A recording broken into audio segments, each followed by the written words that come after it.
He didn't even hesitate. 1 second, his hand was at his side, fingers twitching like he was waiting for some invisible cue. The next, it sliced through the air and connected with my face, so hard it sent me reeling backward into the marble centerpiece. My ears rang. My lips split. The party fell silent. For a heartbeat, nobody moved. 50 of Manhattan's most powerful people, judges, senators, CEOs, the kind of people who make decisions behind closed doors, watched me crumple in my crimson Dior. The man who'd once whispered poetry into my skin had just slapped me across the face like I was nothing more than a problem he was programmed to eliminate. And then I laughed. It started as a low bubble in my throat, sharp and crystalline. I pushed myself up, slowly, blood sliding down my chin, and looked directly at Margaret Prescott, my mother-in-law, the matriarch of the Prescott dynasty. She hadn't moved either. Her lips were parted ever so slightly in disbelief, but her eyes had already started scanning the room for control. I let the laughter rise, deliberate and cold, then turned to Daniel, whose hand was still hovering midair, like even he didn't fully understand what he'd done. "You really should have waited 5 more minutes," I said, loud enough for every guest to hear. But I suppose conditioning can't fix stupidity. And that was the moment everything began to unravel. As the murmurs began to rise around us and Margaret's mouth tightened into a blade of composure, my phone, tucked into my clutch, buzzed twice. The signal had gone out. The GPS impact registered. My dead man switch was active. Right now, every document, every video, every encrypted file I'd spent the last 5 years collecting was being delivered to the FBI, the SEC, the Boston Globe, and the private inboxes of 3 very specific whistleblower attorneys. It had always been about timing. I brushed my fingers gently over the split in my lip, then raised my champagne glass, still miraculously intact from the fall, and held it toward Margaret. "To control," I said softly. "May it rest in peace." From the corner of my eye, I saw the senator's wife lower her phone and whisper something urgently into his ear. The federal judge on my left had turned pale. Cameras were still rolling. Dozens of smartphones, raised in celebration only moments ago, were now pointed directly at me, capturing not just the blood, but the moment the Harringtons lost control of their narrative. Margaret stepped forward. "She's clearly unstable," she began, her voice tight with false concern. "Daniel, help your wife." But Daniel wasn't moving. He was staring at his hand, horrified. His face, once unreadable, was now unraveling. "What did I just?" His voice cracked. "Why did I?" I stepped back from them both. My smile was calm, calculated, controlled. "You've spent 5 years programming your son like a lab rat," I said. "Tonight, you triggered the wrong experiment." And with that, I turned toward the crowd and began to speak. Not as Natalie Prescott, the silent, obedient wife of the Prescott heir, but as the woman who had just destroyed an empire built on manipulation, coercion, and control by simply pressing record. 8 hours earlier, the morning sun had slipped through the floor-to-ceiling windows of our penthouse on Central Park West, brushing gold across the white marble tiles.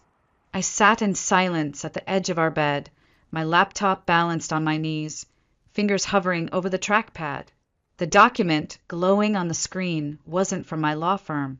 It was from the Prescott Trust, specifically a clause buried in the inheritance structure. Full disbursement contingent upon 5 consecutive years of legal marital unity, with no separation filings, annulments, or substantiated abuse. Today was day 1826. Daniel emerged from the bathroom, wrapped in a white towel, steam curling from his skin. His body was still that of the man I'd once fallen for, lean, defined, powerful. But the warmth was gone.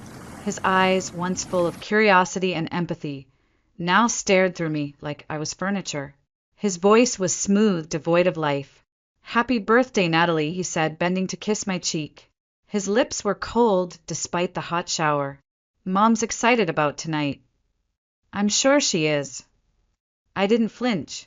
I'd mastered the art of stillness. He glanced at my closed laptop.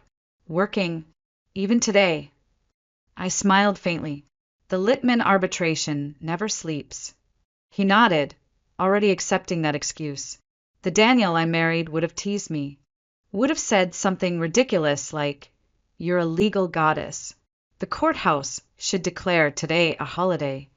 But that Daniel had been gone for years, slowly replaced by a man who adjusted his behavior depending on Margaret's gaze. A man who blinked just a little too slowly after hearing her voice, like a machine running programmed code. As he left for the Prescott Holdings office, I walked to the walk-in closet, the only room without surveillance. I'd discovered the hidden cameras during a methodical sweep 6 months ago. Margaret claimed they were for home safety, of course, but she had eyes everywhere. Everywhere except here. Inside the back panel of the closet, my fingertip pressed into a seam invisible to anyone who didn't know it existed. A section of the wall clicked open. Behind it, a case sealed tight against heat, water, and scrutiny. Inside were 3 burner phones, 2 external drives, and my secondary laptop. The real laptop. The one Daniel and Margaret didn't know existed. I logged in and reviewed my asset tree. Files indexed by category. Bank laundering, SEC bribes, psychological conditioning, therapy payments. It had taken 3 years to build the evidence, and 2 more to verify it. I wasn't just a wife collecting proof of abuse. I was a federal-grade archive. It started with the bank statements, then shell companies, then the payment logs from a foundation called Eden Wellness Project, $30,000 a month to a man named Dr. Adrian Cross, the same man who appeared in Daniel's childhood photos and in my recent surveillance, entering Margaret's townhouse late at night. I hadn't confronted Daniel. Not yet. His moments of lucidity had grown rarer. But every now and then I saw something. A flicker of confusion when Margaret touched his shoulder, a glance that lingered when I spoke too calmly. He was buried under layers of behavioral programming, carefully sculpted since adolescence. And yet, part of him was still in there. That's what Margaret never understood. You can program obedience, but not memory, not pain, not love. And love had a longer half-life than power. I closed the secret laptop and resealed the panel. I didn't need it anymore. Tonight was no longer about gathering information. It was about deploying it. I stood before the mirror and examined myself. 36 today, Harvard Law, partner at Reinhardt and Gold, co-founder of the Liberty Fund, and wife to the heir of one of the most powerful families in New York. But most importantly, today I was the end of their story. By the time I arrived at the courthouse that morning, the plan had been airtight for months. Not even a hurricane could have stopped what was coming. But still, I checked everything one last time. Not because I doubted the evidence. I just knew who I was up against. The Prescotts weren't just rich. They were architects of perception. They didn't bribe officials, they mentored them. They didn't silence critics, they elevated them, until those critics forgot what they were ever mad about. I was different, because I hadn't come from their world. I'd built my own name in a field that rewarded facts over favors, logic over loyalty. And now, I was using the very legal tactics they'd taught me to dismantle their empire piece by glorious piece. My contact at the SEC had confirmed receipt of the latest data package. It included video footage from inside Margaret's townhouse, gathered via drone I'd flown into her private courtyard. The audio showed her detailing which emotional cues elicited compliance in Daniel. It was clinical, calculated, cold. Then came the payment logs to Dr. Cross, coded as legacy compliance consulting, followed by matching voice memos where Margaret discussed reducing independent thought in Phase 3. And of course, Shell Corporation transfers from Prescott Legacy Foundation to accounts in Switzerland, Singapore, and Cyprus. Every wire transfer, every statement, every whisper, all cataloged, time-stamped, and redundantly backed up across 3 continents. And still, Margaret had no idea, because I never flinched, never changed my tone. I kissed Daniel goodnight. I attended charity galas. I complimented her wardrobe choices. I played the long game, and now, checkmate was hours away. I'd even scheduled the timeline around her own obsession. Image. She wanted my birthday to be a spectacle, an annual display of Prescott perfection, broadcast through the Instagram pages of senators' wives and luxury lifestyle columnists. The guest list was curated like a PR machine. Judges, lobbyists, old money patrons of the Prescott Art Foundation. No law firm partners. No friends from Harvard. Not even my sister. Because this party wasn't about me. It was about the illusion of control. Margaret had built a theater, and tonight I was going to burn it down from the stage. I'd already briefed the FBI agents assigned to the case. I told them, wait for my signal. When you get the message, move. Secure the devices. Seize the documents. And be ready for resistance. They thought I meant resistance from Margaret, but I'd also prepared for Daniel.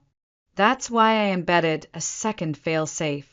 The moment I was physically assaulted by any member of the family, the impact would trigger a response from my phone. A chain of timed releases, redundant uploads, real-time distribution of the full case file to every major media outlet I'd cultivated over the past year under a pseudonym. Clarity Witness, 87. I wasn't going to beg for justice. I was going to demand it and make it impossible to ignore. At noon, I stepped out of the courthouse and slipped into a Blacktown car waiting along Fifth Avenue. My phone buzzed. A message from Margaret, with a white Valentino tonight. Daniel loves you in that color.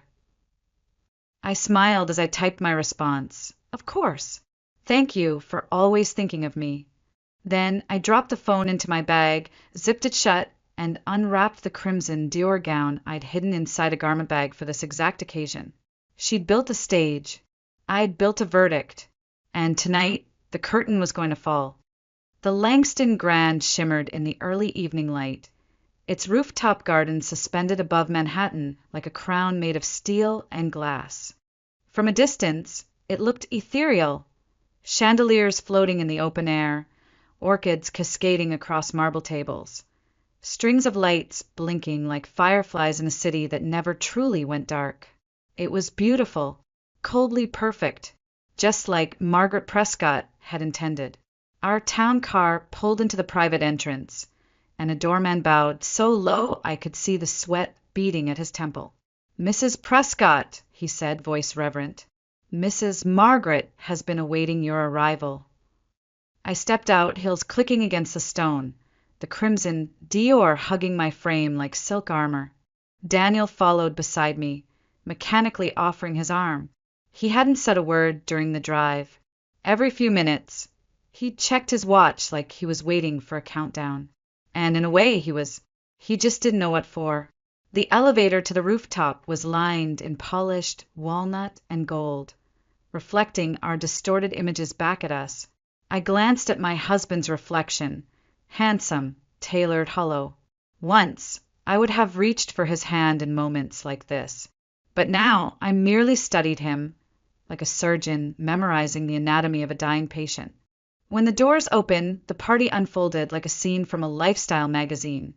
Champagne towers, ice sculptures, a string quartet playing Vivaldi beneath a canopy of glass. And in the center, framed by white orchids and bathed in sunset, stood Margaret Prescott, queen of the evening. Her midnight blue Chanel gown sparkled like the water behind her, and her silver bob gleamed like a blade. She smiled when she saw me, a predator welcoming the deer. "Darling Natalie," she cooed, drawing me into a hug. Her perfume was thick, something French and suffocating. "You wore red." "I wanted to surprise everyone," I said smoothly, smiling as if it were all part of the fun. Her eyes narrowed for half a second. Just half. But I saw it. I saw the crack. The guests swarmed around us, offering air kisses and rehearsed compliments. The police commissioner, a federal circuit judge, several state senators. Every face had been carefully selected, every allegiance known. It was Margaret's final, curated tableau. And none of them realized they'd been seated inside a courtroom. Not one person from my side had been invited. No law firm colleagues. No college friends. No family. Because tonight wasn't meant to honor me. It was a ritual. A public reaffirmation that I still belonged to the Prescotts. That I was still under control. Only I wasn't. I drifted through the crowd with precision, cataloging reactions, gestures, conversations. The servers moved like dancers. Margaret's assistants whispered into earpieces. And through it all, Daniel remained still, smiling when expected, nodding when cued. But every time Margaret approached, his pupils shifted. His breathing changed. His fingers tapped in a rhythm I'd come to recognize. That's when I saw him, standing by the far entrance, partially obscured by a floral arch, was Dr. Adrian Cross. Tall, immaculately dressed, and unmistakable, the man who had spent years inside Daniel's psyche. The architect of Protocol Eden, the puppeteer. He wasn't supposed to be here, which meant Margaret had accelerated the timeline. I watched as William, the family's legal fixer, intercepted him. Their words were low, fast, clinical. "The trustees won't extend again," William muttered. "We're out of time." "The protocol risks instability if rushed," Cross replied. "He's fragmenting already." They noticed me watching. Cross turned, his face smooth and unreadable. "Mrs. Prescott," he said, stepping forward and extending a hand. "Happy birthday. You look radiant." I took his hand, briefly. Cold skin, calculating eyes. "It's been, what, 15 years since you worked with Daniel?" I asked, voice light. "On and off," he replied. "The Prescotts are more like family than clients." "How fortunate," I murmured, meeting his gaze, "for everyone involved." He blinked. Once. His pupils dilated slightly. He was nervous. Good. As dinner was announced, Margaret took her place at the head of the long, glittering table. Daniel sat beside me, Dr. Cross directly across. Margaret raised her glass, silencing the room. "To Natalie," she declared, smiling with syrupy warmth. A woman of strength, loyalty, and elegance. A true Prescott in every way. The table clinked glasses. I lifted mine untouched, and in my lap, hidden beneath the folds of crimson silk, my fingers hovered over my phone. One tap away from more. The first course arrived in elegant symmetry. Oysters nestled on crushed ice, accented with edible pearls and gold flakes. Margaret beamed from the head of the table, like she'd personally hunted and plated them. Every movement around me was practiced. The subtle shift of shoulders, the synchronized laughter, the toasts rehearsed and shallow. But beneath it all, there was tension. Margaret hadn't just planned a birthday party. She'd choreographed an unveiling, and I was the exhibit. Dr. Adrian Cross sat across from me, meticulously watching every interaction between me and Daniel. He didn't eat. He didn't drink. He simply observed, occasionally typing brief notes into his phone with clinical detachment. Daniel, to his credit, played his part well. Too well. He complimented my dress, smiled at jokes, refilled my champagne. But I saw the truth behind his eyes. Every movement was slightly delayed, as if waiting for approval from somewhere else. Like a computer buffering. It was happening. The layering, the mental commands, the deep programming that I'd documented for years. Trigger phrases, physical cues. And now they were preparing to use it. Victoria tapped her crystal glass gently, and the room stilled with military efficiency. "Before we continue," she said, rising slowly, "a toast to my beloved daughter-in-law." I held my breath. She continued, her voice velvet. 5 years ago, Natalie joined our family. Brilliant, accomplished, disciplined. A woman of resilience. She has become everything the Prescott legacy stands for. Her gaze met mine, sharp and glacial. loyalty, discretion, devotion. The room murmured polite approval. I returned her smile with something close to steel. She raised her glass again. To Natalie, may her 36th year be transformative. The word lingered like smoke. A cue, not a compliment. She took her seat. Moments later, a server wheeled out a marble-topped table stacked with Tiffany boxes and Cartier bags. All for show. A luxury facade to distract from what was truly coming. Margaret moved behind my chair with eerie grace, placing a manicured hand on my shoulder. "Such a perfect evening," she whispered, loud enough for me alone. "And after dinner, a very special announcement." Her fingers pressed into a pressure point at the base of my neck, subtle, proprietary, rehearsed. That was her next cue. Daniel's hand, resting beside his plate, twitched. His breathing shifted. His pupils contracted. I checked my phone under the table. The screen was dark, but the trigger was hot. She was about to spring the trap. The next gift was handed to me, a diamond bracelet nested in white velvet. A beautiful shackle. "It's lovely," I murmured. "Daniel," Margaret said sweetly, "help your wife put on." He obeyed instantly, fastened the clasp, and smiled at me like a well-trained actor. But the next gift was not a box. Margaret clinked her glass again and gestured toward the staff. "Before dessert," she said, "we'd like to honor Natalie with a brief family tribute." Every guest adjusted in their seat. Phones came out. Cameras began recording. Even the lighting shifted subtly, warmer, centered on me. Daniel stood, glass in hand. His voice came flat, lifeless. "Natalie, you've betrayed us." It hit like ice. The air in the terrace changed. Gasps echoed.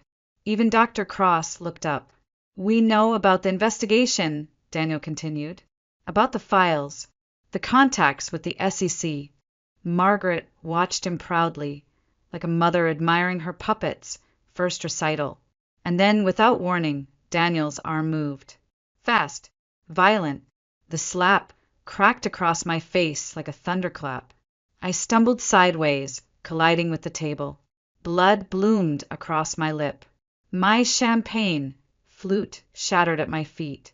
The room froze. Margaret didn't speak. Not yet. She was waiting to see how I'd react, what role I'd play. But I didn't give her the performance she expected. I laughed. Slow, cold, rising. Daniel's face paled. "You couldn't have timed it better if you tried," I said, wiping blood from my mouth with a linen napkin. "Congratulations, Margaret. You just delivered my closing argument." I didn't flinch. I didn't cry. I stood there, crimson Dior smeared with blood, and I smiled with perfect clarity. "You should all check your phones," I said calmly, lifting my voice just enough to ripple through the stunned terrace. "You've just witnessed the physical activation of a psychological conditioning program documented in over 6,000 pages of evidence." Eyes widened. Fingers fumbled. Around me, phones lit up. News alerts buzzed. Screens refreshed to headlines that had been embargoed until now. Breaking. Federal investigation launched into Prescott Foundation. Insider report.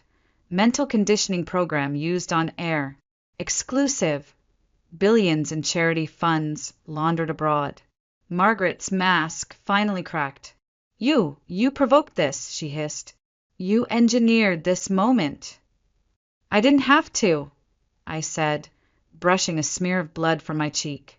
"You did. You built a cage, wired it to a trigger, and handed your son the switch." Daniel was still frozen. He stared at his hand like it no longer belonged to him. His lips moved, forming the question silently, "What did I just do?" "That," I said softly, "was the clause." Margaret's eyes sharpened. "What clause?" "The trust clause," I replied. 5 uninterrupted years of marriage. No legal filings. No evidence of abuse. I turned toward the crowd.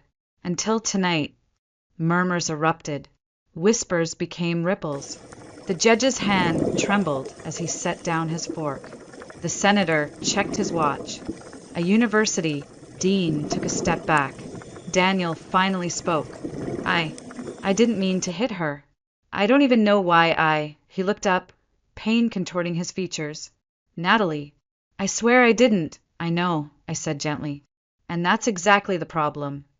Across the terrace, Dr. Adrian Cross turned pale. I pivoted toward him. Doctor, I said, my voice slicing through the night, perhaps you'd like to explain to everyone what protocol Eden really is. He blinked, visibly shaken. I can't speak to that.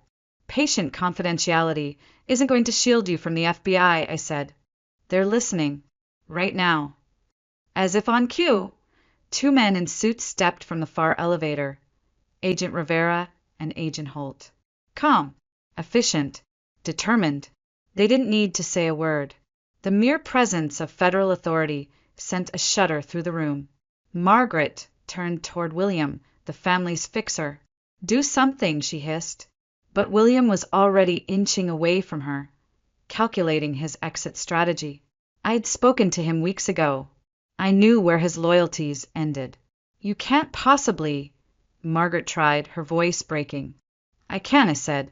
I did. And now, so has everyone else. From my clutch, I retrieved a flash drive, pure symbolism now, and held it up for the cameras. This contains recordings, bank statements, psychological assessments, and internal memos outlining the Prescott's use of behavioral conditioning to control not only Daniel, but multiple business partners and family members. The funds meant for children's hospitals, diverted.